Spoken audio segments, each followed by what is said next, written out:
The greatest dividing line is the line between those who have a good education and those who do not have a good education. And that's the cruelest fault line of all. But that's one that we can do something about.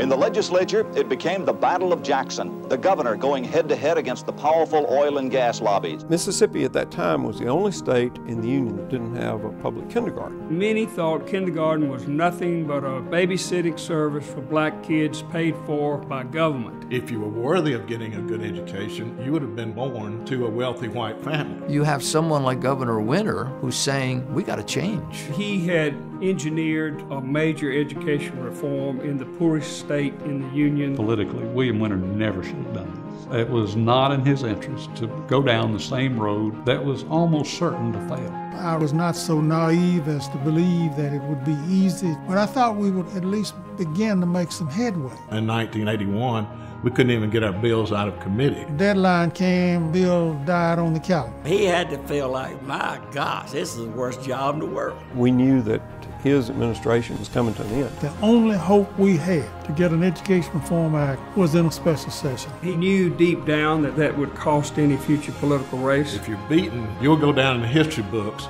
with barely a blimp. The entire state was galvanized by this. 2,000 people there, we had touched a nerve. This was history in the making. Governors don't act like this all the time. They rarely act like this. That kind of courage was quite extraordinary. He lifted them up as Mississippians. And I call myself blessed to know him. There are times when you just have to stand up and say, this is what I'm going to do, and we won't worry about how it comes out.